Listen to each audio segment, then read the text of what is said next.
Ooh. My thing here. Hello, good morning, everybody. This is Phil Chenevert with my online OLLI class number 3 on word origins. Why do we say that? Number 3. I think I have to number these. Today, I'm going to tell you a story about a young man who was brave, strong, and very capable, but he's very sad too. He was actually the son of a king of a small city in Greece named Athens. That's Athens, Greece, not Athens, Georgia. Sorry, I gotta stop that. This young man, like I said, he was brave and he was strong. He was young, maybe 17, 18 years old, but he was not happy. The reason he wasn't happy was because his city-state was growing, but it had been conquered recently, not too recently, but recently, by a very strong civilization that had come out of on the Mediterranean. And he knew that every 2 to 3 years they would have to pay tribute to this other conquering nation. And it wasn't normal tribute like they had, Now at this time, of course, Athens was a small thing, maybe 10,000, 20,000 people with maybe 30,000 slaves. So it wasn't the bigger city it would be later on. My cat just sat down. Hello, Miss Mittens. So, Athens, would you please get off? Thank you very much. I'm sure they had cats back in Greece and Athens too. So anyway, this was happened, think not 1,000 years, 2,000 years, 3,000 years ago, more than 3,000 years ago. This was a city. Now, he was sad because when the ship would arrive from this other country, they would get the tribute. And the tribute was 7 young men and 7 young ladies. And a very sad time because they had to give these to these people, and these young people were never seen again. A lottery was had from the upper class citizens of the city. And this year he decided, no, I've had enough of this. I'm going to go. He went to his father and said, I want to be one of the 7 guys that goes. His father said, no, I mean, really, they don't come back. He says, don't worry, I'm going to go over there. Now, what happened to these people was, the rumors had it that they were killed. They were fed to a monster. So anyway, after a lot of wrangling and being a young guy, his father said, okay, all right, you can go. So he was put on board the ship, and then it arrived back at the nation, which was Crete. And Crete was a very big, probably the earliest form of a civilization in the Mediterranean, bigger than before Egypt.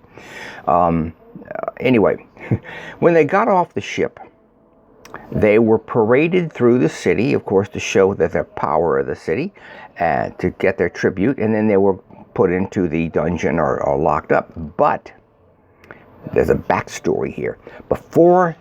While they were being paraded, the daughter of one of the king, called Aphrodite. I forgot. Oh, Ariadne. Pardon me. I should know my story, shouldn't I?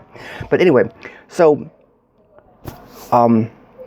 she saw him, and of course he was good looking. Had to be good looking, and she just fell madly in love with him. Now, this is the backstory. The king's wife had angered the goddess Aphrodite by claiming, she dropped hints that she might be as pretty as Aphrodite. Aphrodite didn't like that. So Aphrodite punished her and made her fall in love with a bull. Yeah, right. And she was just so much in love with this bull, and sure enough, she gave birth to a monster. Half bull, half human. Or at least a human with the head of a bull. And the king was embarrassed by this, but nevertheless, he instead of doing anything to them, he, pardon me a minute. Okay. My nose itch. He locked him up in this big puzzle thing where he couldn't get out, but they would feed the victims into there and the monster would eat them. Well, of course, it was Theseus. Theseus was the name of this young man. I should have mentioned that earlier. But so as they were going into this, it was coming up to be his turn, because every few days or every week they would feed one of the victims in, coming up to be his turn. So Ariadne went and spoke with him and said, listen to me, when you go in there, there's going to be a monster in there. He said, I know there's going to be a monster in there. I'm going to kill that monster. No more of my people are going to be killed. And he said, well, yeah, right, sure. Maybe I can give you this dagger that might help. She also gave him a ball of yarn, a big ball of yarn. And she said, listen, even if you kill the monster, you'll never find your way out. So tie the end of this yarn to the doorpost as you go in, and unroll it as you go. And if by any wild chance you do slay this monster, called the Minotaur, then you can follow this thread out. Now let's think of Minotaur. The king's name was Minos, or Minos, and it was Minos' bull. Minotaur, Taurus is bull. So that's why it's called Minotaur. An extra added bonus, that's why we call it a Minotaur, because it's Minos' bull. Anyway, Theseus went in there, and he must have smuggled that knife in, and he managed to slay the monster, and he followed that thread out, and he came out, and he unrolled that ball of yarn as he went in. So I'm getting to the word.